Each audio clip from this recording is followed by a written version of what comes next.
Sebelum memulai video ini, silahkan tekan like, komen, dan subscribe agar Anda tidak ketinggalan video lainnya dari kami. Terima kasih.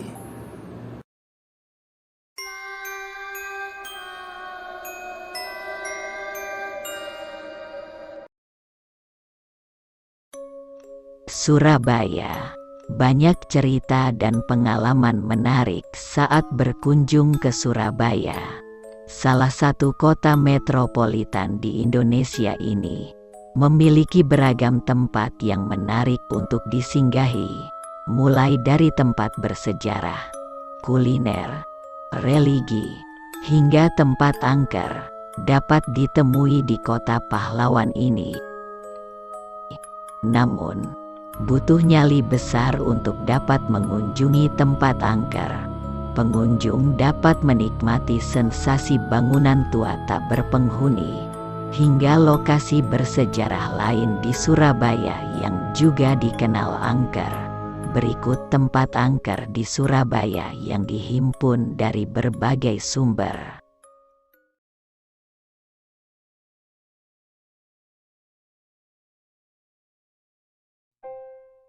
Di Surabaya, Jawa Timur, terdapat banyak area pemakaman tertua. Salah satunya makam Belanda Peneleh. Makam ini disebut juga De Begraafplaats Surabaya. Makam ini merupakan komplek pemakaman era kolonial Belanda. Nama Peneleh muncul pada zaman Kerajaan Singosari. Peneleh merupakan tempat persemayam pangeran pilihan atau Pinilih putra Wisnuwardana yang berpangkat setara dengan Bupati. Wisnuwardana kemudian diangkat menjadi pemimpin di daerah antara Sungai Pengirian dan Kalimas. Makam Belanda Peneleh dikenal sebagai pekuburan kuno dengan nisan-nisannya yang artistik dan unik. Selain riwayat berdirinya makam, kisah-kisah horornya jadi rasan-rasan plus membuat masyarakat penasaran. Koordinator komunitas Sobo Punden Tri Priyo Wijoyo menambahkan, makam Belanda Peneleh juga punya cerita mistis yang menyebar dari mulut ke mulut. Beberapa warga mengaku pernah menjumpai penunggu makam Peneleh. Dulu, kata warga, sering ada noni Belanda yang wira-wiri di sekitar makam, yang tahu masyarakat di sekitar makam. Ada cerita keangkeran lain yang berkembang di masyarakat. Cerita itu berkaitan dengan kisah horor di Rumah Balung. Jadi, Rumah Balung adalah sebutan untuk bangunan lawas yang lokasinya di pojok makam Belanda Peneleh. Konon, katanya rumah itu jadi tempat pembakaran abu jenazah. Dulu, banyak warga melihat pemandangan tak lazim saat malam di Rumah Balung. Ada serdadu Belanda yang berjalan tanpa kepala. Cerita itu sempat heboh dan membuat sebagian masyarakat takut.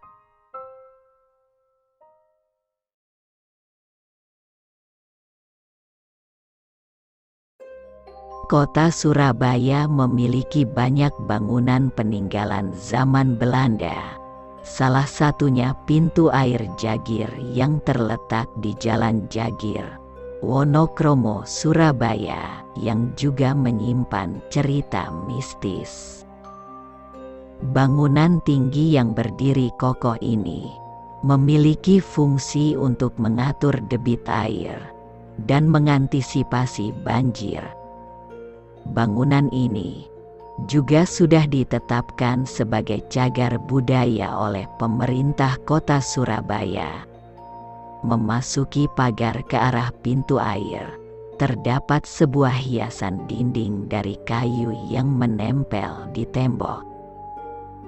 Di balik kemegahan bangunan ini, ternyata pintu air Jagir memiliki sebuah misteri yang sudah menjadi rahasia umum bagi masyarakat kota Surabaya. Menurut kepercayaan masyarakat sekitar, di pintu air Jagir ini ada sosok makhluk besar sebagai penunggu. Warga juga kerap melihat sosok buaya putih yang dipercaya tinggal di pintu air tersebut.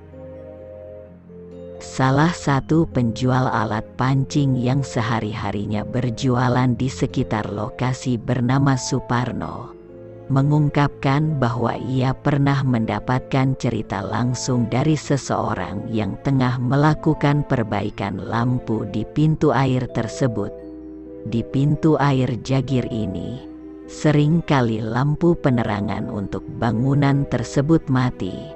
Akhirnya perbaikan sering dilakukan untuk menggantikan lampu yang baru. Lelaki yang sedang melakukan perbaikan itu melihat sosok menyerupai orang berbadan tinggi dan besar yang menggantung di pegangan rantai yang ada di pintu air. Bahkan, Suparno mengaku jika pernah melihat orang asing yang tiba-tiba datang langsung memarkirkan motornya ke dalam pintu air. Lalu seketika orang tersebut meloncat ke sungai persis di depan aliran pintu air.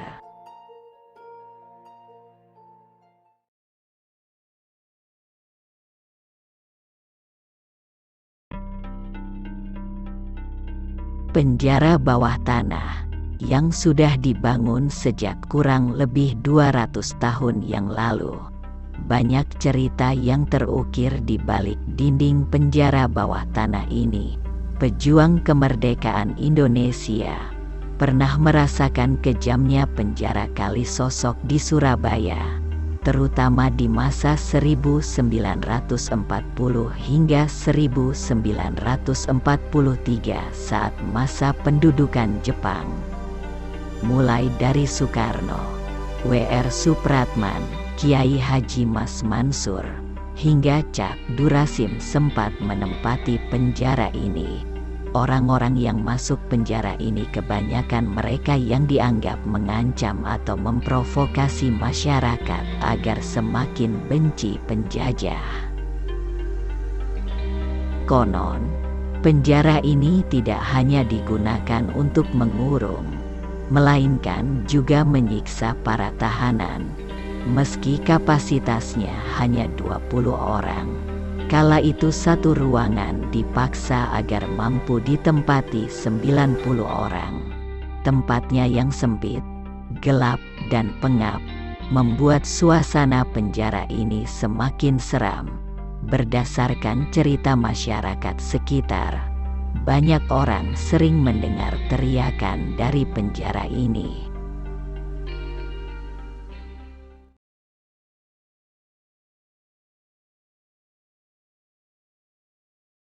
Rumah hantu Darmo dikenal sebagai bangunan paling seram di Surabaya, Jawa Timur. Menurut cerita yang beredar di masyarakat, dulu rumah mewah yang sangat luas itu dihuni oleh satu keluarga. Keluarga itu diduga melakukan pesugihan. Suatu ketika, seluruh anggota keluarga itu meninggal, dan penyebab kematian mereka terasa ganjil. Suatu hari keluarga tersebut berhenti memberikan tumbal berupa nyawa manusia dan menggantinya dengan nyawa binatang. Keputusan itu ternyata berujung petaka bagi keluarga kaya raya itu. Lantaran takut petaka terjadi, keluarga tersebut pun berusaha pergi keluar pulau dengan menaiki kapal pribadinya. Namun kapal pribadi mereka mengalami kecelakaan. Bahkan kabarnya, hingga hari ini kapal tersebut belum ditemukan. Di sisi lain, saat kecelakaan kapal tersebut terjadi, keluarga Darmo masih tersisa 2 orang lantaran tak ikut dalam perjalanan. Namun akhirnya keduanya juga meninggal dunia.